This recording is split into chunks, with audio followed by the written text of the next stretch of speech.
Okay, so you hear a lot of the time something called a ghost light or an invisible light, and I'm going to show you how to do those. So in this, you can see I've got a character. It's a zombie. It's a zombie. Okay, and if I go to NVIDIA Array, you see nothing. Okay, if I go to filament, you see nothing.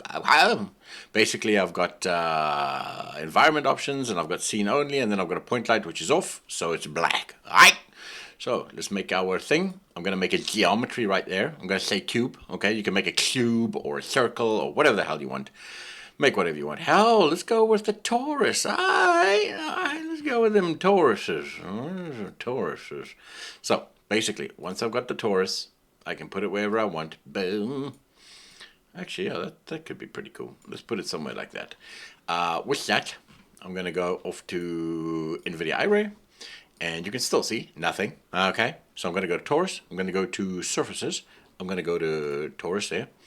And open this up, and there you'll see emission, and put emission onto white, just for now. Boom.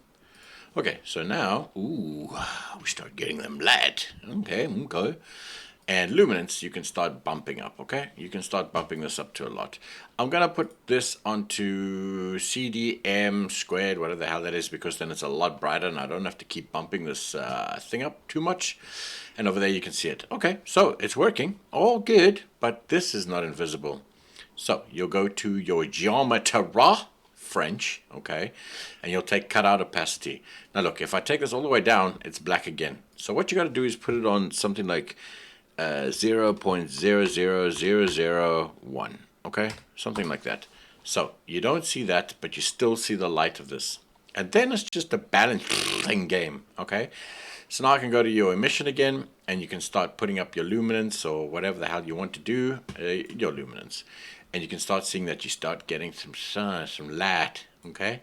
So this is a pretty cool method, especially if you want like different kinds of lights. You can have thin, long cubes and spheres and this kind of stuff, and this you can see it gives like a nice kind of soft light around your whole character downwards, which is pretty damn cool actually.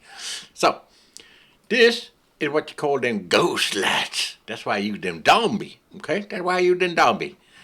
And for this, you know, you can bump it up. I'll put an extra 0 in there. Let's see what it does. Boom. So that's what an invisible light is, or a ghost light. And that's how you use them. Okay. I hope that helped, and I'll see you in the next one, guys.